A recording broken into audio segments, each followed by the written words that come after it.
أعوذ بالله من الشيطان الرجيم. بسم الله الرحمن الرحيم.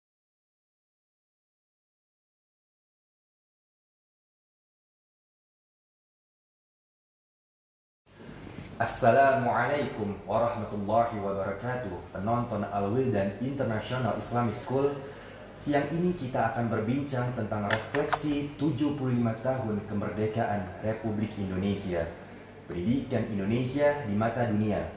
Bersama saya Adi Kurnia Ibrahim, inilah Al-Wildan Talk Show.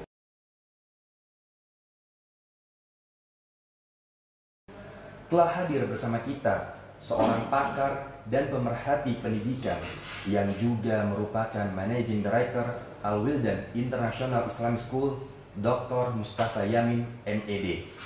Selain di Indonesia, beliau juga memiliki pengalaman di Amerika. Assalamualaikum Ustaz. Waalaikumsalam warahmatullahi wabarakatuh. Ustaz, selamat datang di studio Al-Wildan. Terima kasih. Ustaz, dari biodata yang Ana terima, Antum sempat menempuh dan berkarir di Amerika Serikat. Bisa diceritakan bagaimana pengalamannya, Ustaz? Baik. Bismillah. Alhamdulillahirrabbilalamin. Wassalatu wassalamu ala rasulillah amma ba'd. Berawal dari pertanyaan ayah saya waktu itu ketika saya masih kecil, di mana beliau bertanya kepada saya, "Yamin, kamu mau keliling dunia?" Saya katakan, "Iya." Lalu beliau katakan, "Kalau begitu kamu harus mempersiapkan segala sesuatunya, diantaranya kuasai bahasa asing dan juga ilmu-ilmu yang lainnya." Lalu setelah itu saya melanjutkan pendidikan saya di Pondok Pesantren Darussalam Gontor untuk mempelajari ilmu agama dan bahasa Arab serta bahasa Inggris. Dan alhamdulillah pada usia 19 tahun saya berkesempatan untuk mewakili Indonesia pada program pertukaran Indonesia-Jepang dan mewakili Indonesia untuk ke Jepang. Dan setelah itu pula saya aktif dalam organisasi pemuda Asia dan ikut pula dalam mewakili Indonesia di beberapa event. Di antaranya juga sebagai interpreter dan penerjemah pada konferensi negara-negara non-blok. Jadi pengalaman yang sangat banyak dan memberikan pelajaran yang tidak ternilai harganya. Masya Allah, banyak sekali pengalamannya, Ustaz. Ustaz, dari biodata yang saya terima juga, Ustaz, Antum juga S2 dan S3 di Amerika, Ustaz. Itu bagaimana, Ustaz, pengalamannya, Ustaz? Bisa diceritakan? Alhamdulillah, setelah saya setelah selesai di program S1 yaitu di Syarikat Hidayatullah, alhamdulillah saya mendapatkan nilai sebagai sarjana terbaik pada waktu itu. Lalu kemudian saya mencoba untuk melanjutkan program pasca sarjana saya di luar negeri di bidang pendidikan, dan alhamdulillah saya mendapatkan beasiswa dan belajar di Amerika Serikat dalam bidang perencanaan pendidikan dan pengembangan kurikulum internasional di Pennsylvania State University, State College Pennsylvania. Oh iya, Ustaz, di Amerika Antum sempat bekerja di organisasi pendidikan. Bagaimana ceritanya, Ustaz? Awalnya saya dulu punya mimpi. Alangkah indahnya jika bisa bertemu dengan para pendidik di seluruh dunia. Lalu setelah saya selesaikan pendidikan di Amerika, lalu saya coba masuk dan aktif sebagai konsultan pendidikan di lembaga di Amerika Serikat. Yang pertama itu adalah di MUSIA, yaitu Midwest Universities Consortium for International Activities, itu di Ohio State, Amerika Serikat. Lalu kemudian saya sebagai International Student Advisor di University of Southern California di Los Angeles, Amerika Serikat.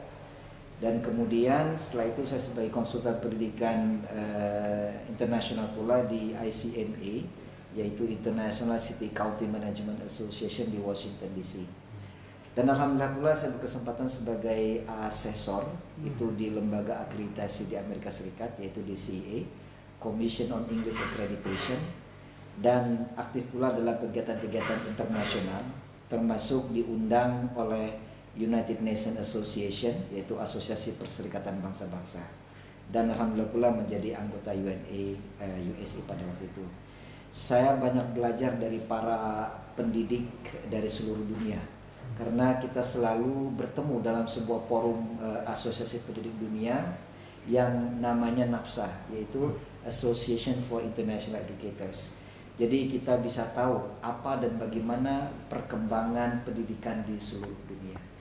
Masya Allah, sangat menarik Ustadz pengalaman Antum. Jadi memang nggak salah Antum sebagai narasumber hari ini terkait pendidikan, karena dari pengalaman-pengalaman yang Antum tadi jabarkan itu sangat kental sekali dengan dunia pendidikan.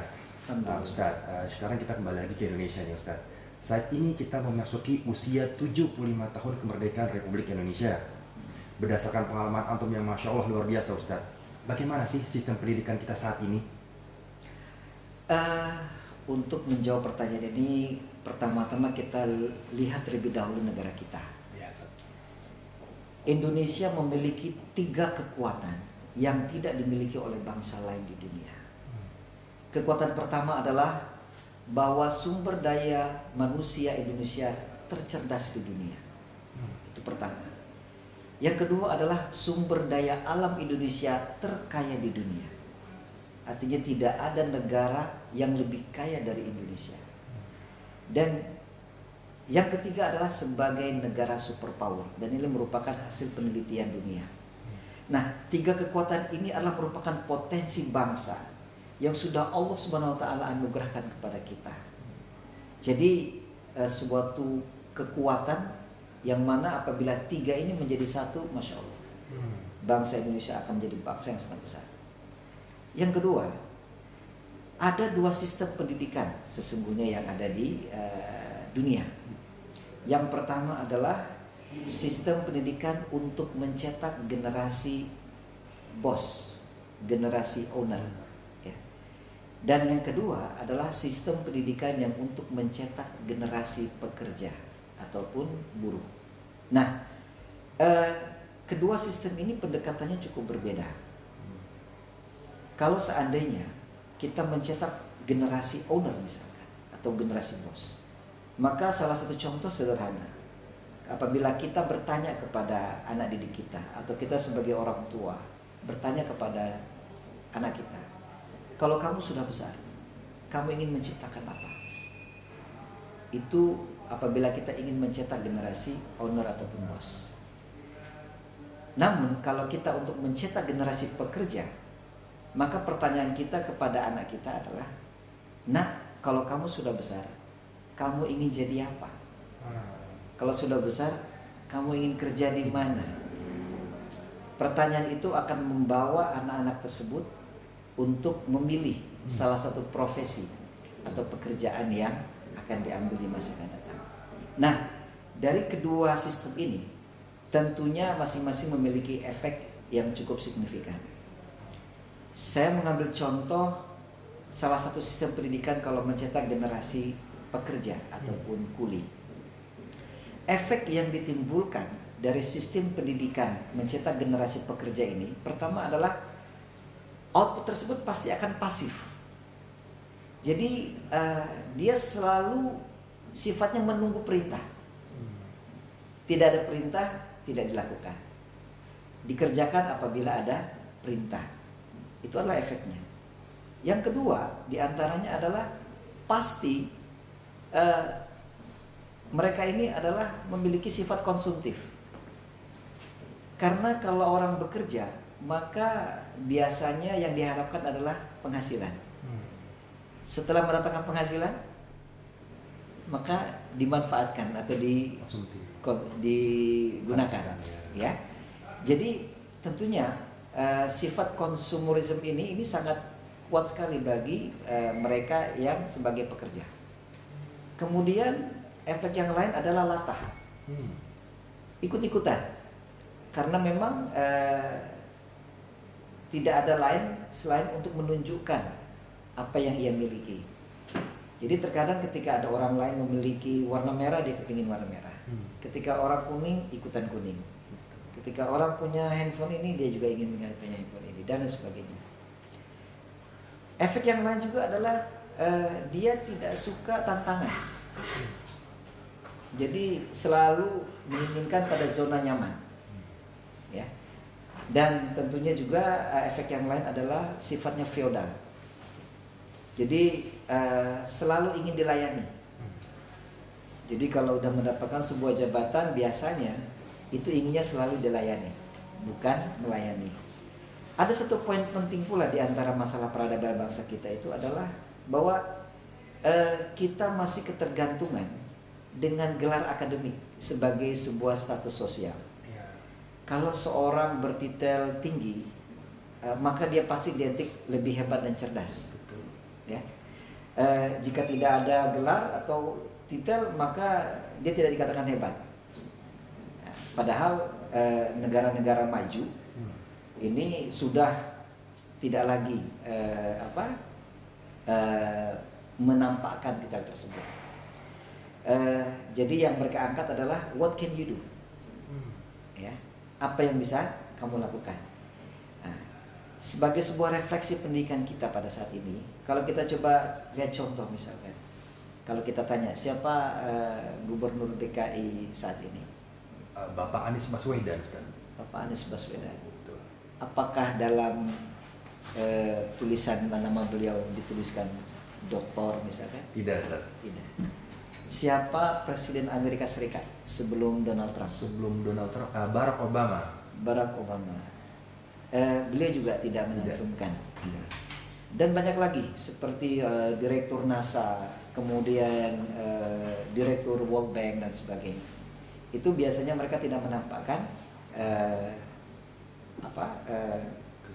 gelar tersebut. Masya Allah, Ustaz.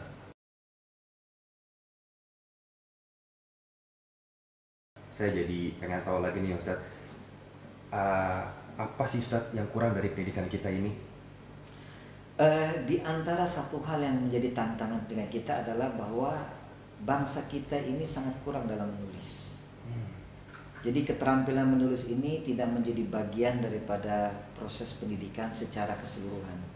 Ada di beberapa sekolah-sekolah yang memberikan latihan semacam ini, tapi tidak secara keseluruhan. Jadi kalau kita coba cermati sangat sedikit sekali, sehingga banyak sekali bangsa kita yang mengalami kesulitan kalau seandainya dalam hal keterampilan menulis ini. Iya, betul, Ustaz. Terkait kemampuan menulis, Ustaz, apa karya-karya apa saja yang sudah antum buat saat ini? Alhamdulillah. Jadi terkait dengan tulisan memang kita harus mulai.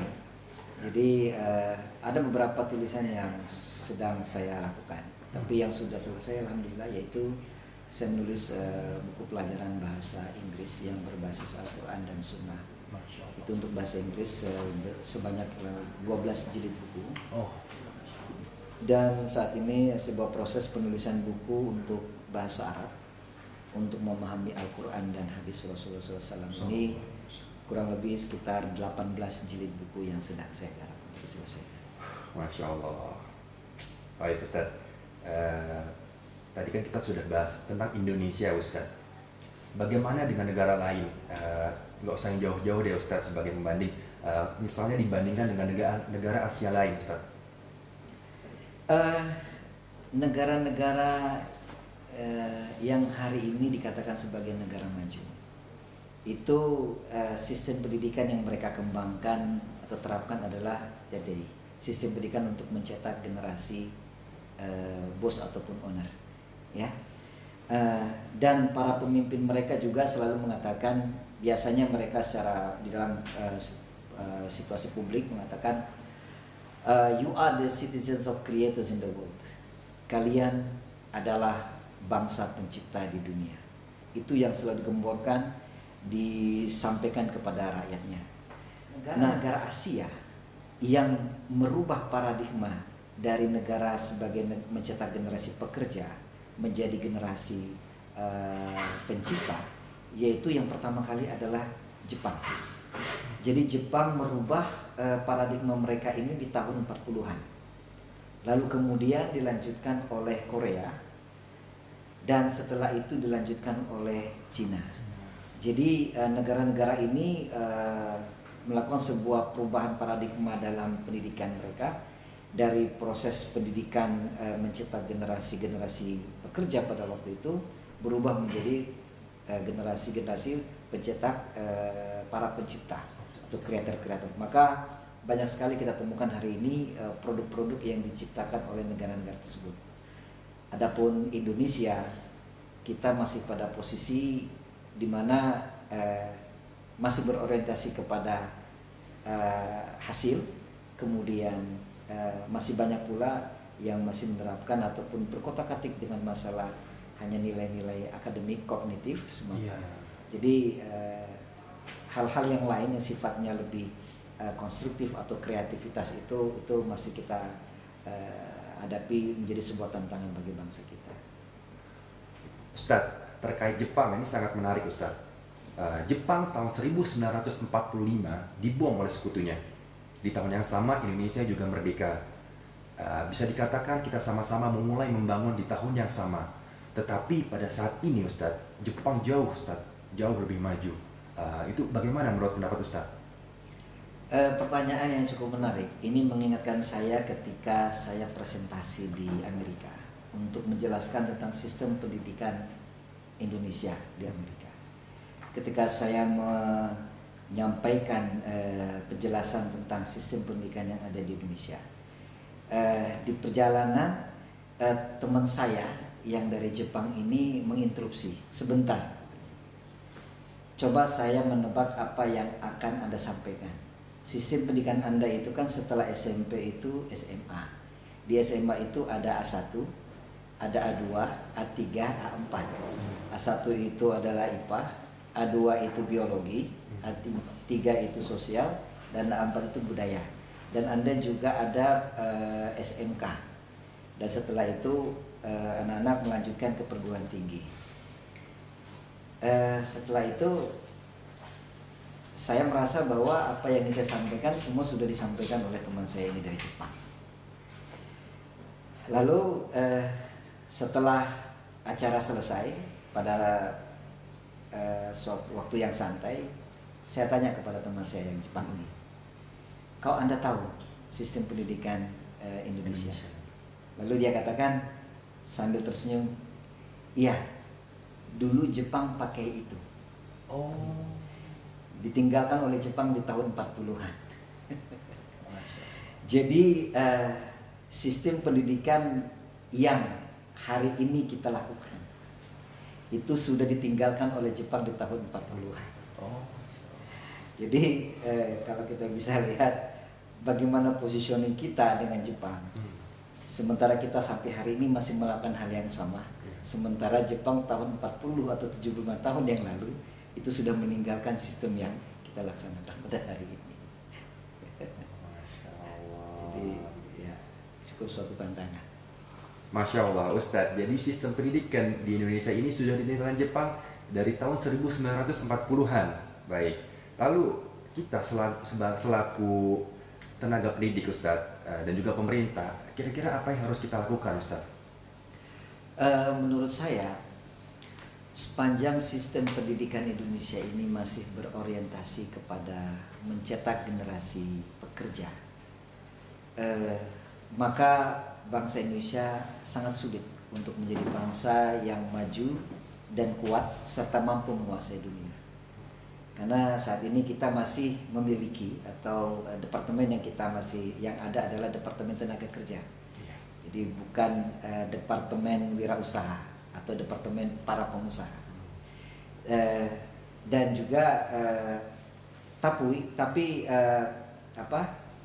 saat ini ada sebuah angin segar sebenarnya yang sudah dimulai oleh Mas Menteri kita, yaitu Bapak Nadiem Makarim, di mana beliau mencanangkan untuk mencoba untuk melakukan sebuah lompatan-lompatan pendidikan ke depan, di mana yang lebih dikedepankan adalah mengenai bentuk kreativitas, kemudian bentuk analisa, di mana ini adalah merupakan satu hal yang cukup sangat penting bagi bangsa kita. Jadi bukan merupakan suatu keterlambatan, tapi adalah merupakan sebuah start yang bagus bagi bangsa kita. Dan mudah-mudahan kebijakan ini ke depan akan terus dilanjutkan oleh para pendidik kita di seluruh Indonesia. Masya Allah. Ustaz Yamin, terkait angin segar dari Pak Menteri tadi, langkah-langkah strategis apa yang akan Al-Wildan ambil, Ustaz? Pertama, kita sangat menyambut baik sekali kebijakan ini karena memang sudah sangat inline atau satu arah apa yang diinginkan oleh Al-Wildan, di mana kita tidak berfokus kepada hanya masalah konten yang normatif semata, tetapi kita mempersiapkan generasi ke depan dengan bekal kemampuan-kemampuan yang cukup penting, di mana anak-anak didekatkan bersama Al-Quran, kemudian juga dengan akidah yang baik, ilmu pengetahuan yang baik pula, namun mereka juga diberikan pilihan, yaitu untuk mengembangkan program mereka sesuai dengan bakat mereka masing-masing. Jadi critical thinking, analytical thinking, skills, berpikir kritis, analitis, ini juga dikembangkan melalui program yang namanya TIC atau Tahfiz Al-Quran and International Curriculum yang dimiliki oleh Al-Wildan. Jadi kebijakan Menteri ini sangat pas dan memang sangat sesuai dengan apa yang hari ini Al-Wildan lakukan dari sejak berdirinya. Jadi alhamdulillah, mudah-mudahan kiranya apa yang menjadi visi dan misi Al-Wildan ke depan ini bisa terwujud, terlebih mendapatkan satu sokongan ataupun support daripada kebijakan pemerintah kita pada saat ini. Bagaimana dengan hasil lulusan Al-Wildan ke depannya? Tentunya sebagai sebuah lembaga pendidikan Islam yang ada di negeri ini, Al-Wildan insya Allah akan mampu untuk mencetak atau menjadikan alumni-alumninya sebagai pemimpin-pemimpin umat bangsa depan, di mana mereka sebagai pemimpin dibekali dengan dasar pemahaman Al-Quran dan Sunnah yang benar, serta memiliki wawasan keilmuan yang global, dan mereka insya Allah akan menjadi generasi-generasi Indonesia yang handal, yang berakhlakul karimah di masa akan datang, serta mereka menjadi generasi yang mandiri. Amin. Semoga Allah mudahkan. Amin. Taib, Ustaz Yamin, syukran, jazakumullahu khairan. Wa iya. Baik pemirsa, demikianlah perbincangan kita pada hari ini. Terima kasih atas perhatiannya. Saya Adi Kurnia Ibrahim pamit undur diri. Subhanakallahumma wa bihamdik, asyhadu an la ilaha illa anta, astaghfiruka wa atubu ilaik. Wassalamualaikum warahmatullahi wabarakatuh. Waalaikumsalam.